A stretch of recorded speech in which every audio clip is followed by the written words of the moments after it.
Good morning. I am live in Oakland, California, and it's Friday. Thank God it's Friday.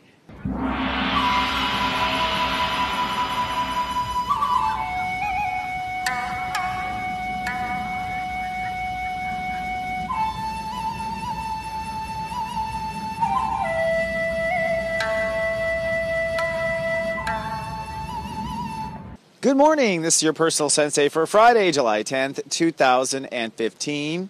And today, Step 18 Cancer rules the day.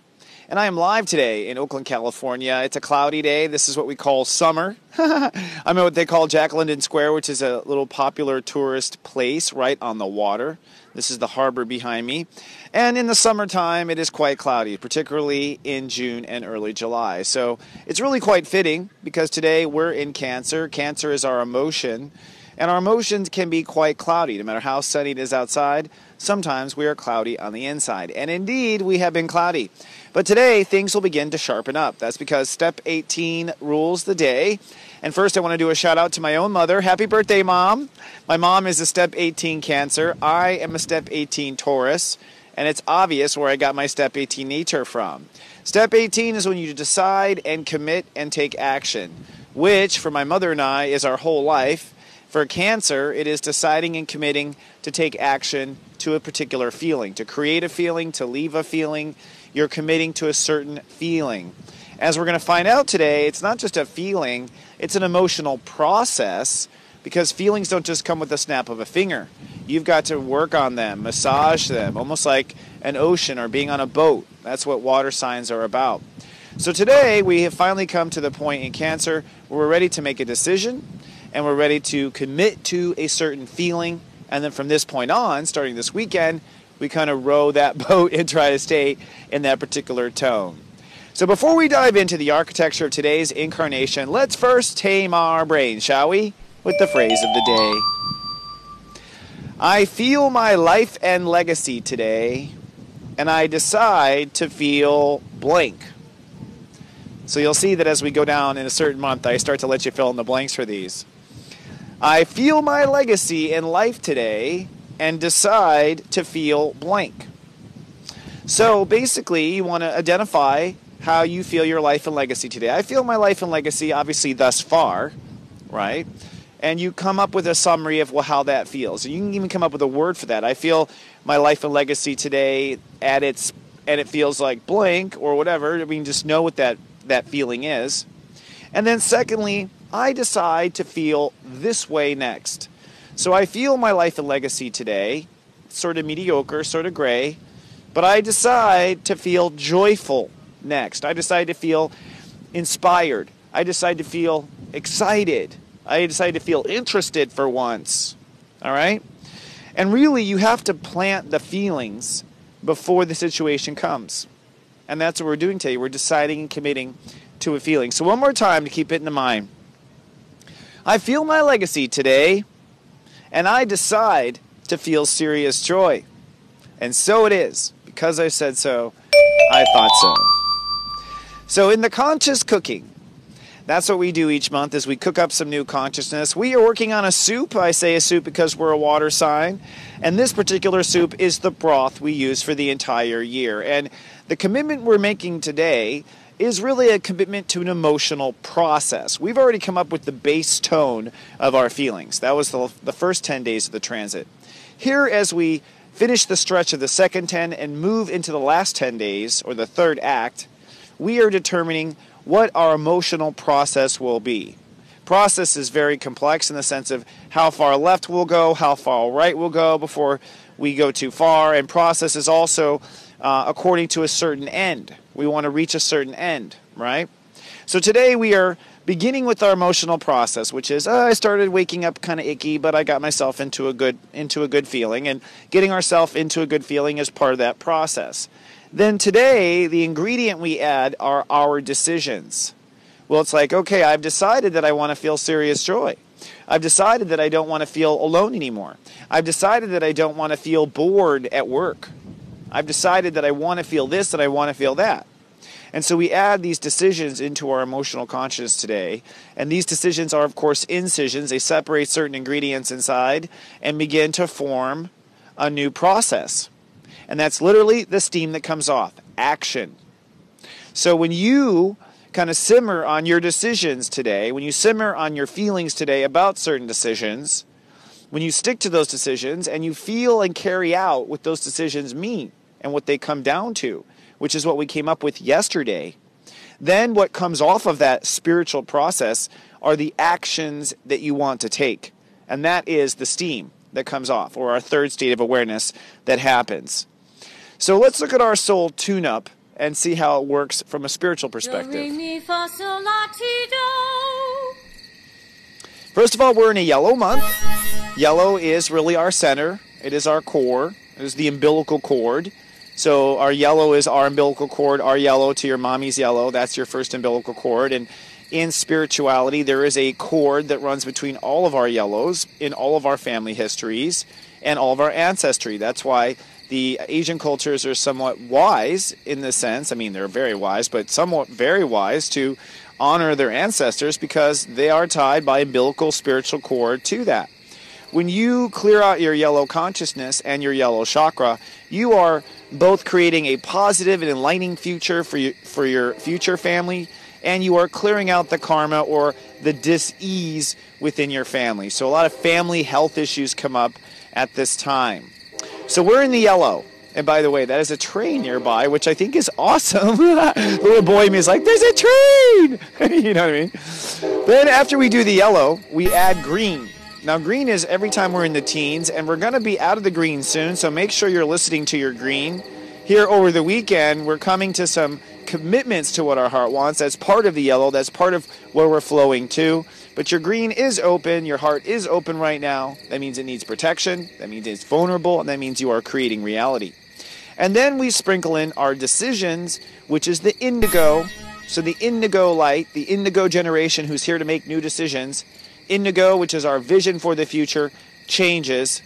And when these light up, yellow, green, indigo, together, we all come to a red, which in spirituality means go. All right? So there's a lot of red energy today, and that means today if you're going to go out and party, it's Friday night. It's Friday, by the way. Since it's Friday and it's Friday night, be careful. The red is active right now. People are thinking through that first chakra.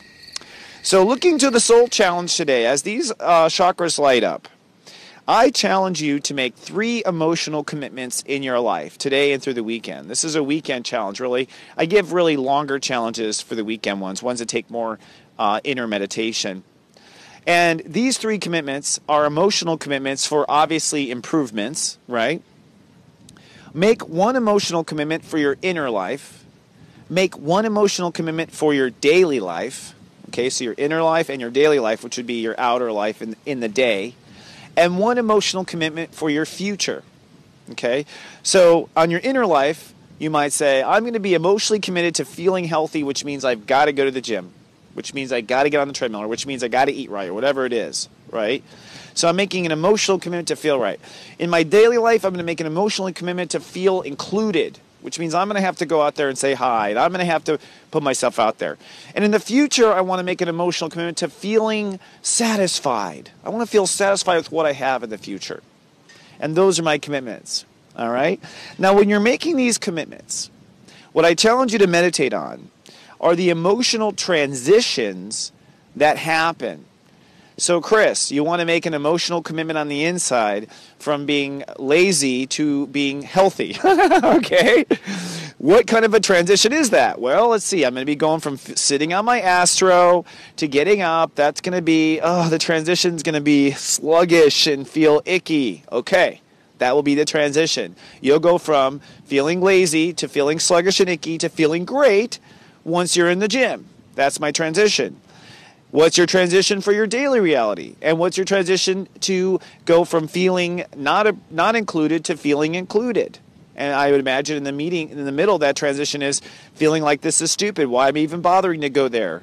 That's probably the feeling I'll have in the transition from being not included to included. To know the emotional transitions is to know what you're really up against.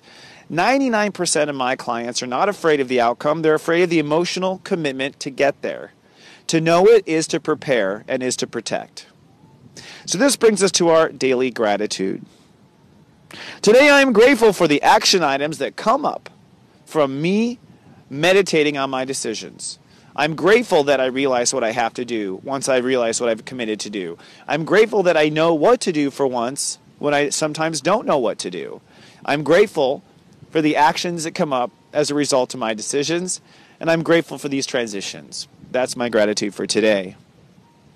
Now, carrying that out to the world gratitude, I want to give world gratitude out to Cancer and Senator Elizabeth Warren for, as a step 0, Cancer, single-handedly, I would say, from her 13-page memorandum that she sent, blocking Kier Gumbo from becoming the SEC chairman right away. It looks like we have some sort of a swinging door policy going on with our Security and Exchange Commission, which is one of the reasons why America keeps bailing out. But I am grateful for Elizabeth Warren for standing up and blocking that, for raising a stink. I am grateful that she has been adamant during this time about what she believes in, and I'm grateful for anyone who stands up for what they feel and what they believe, including you.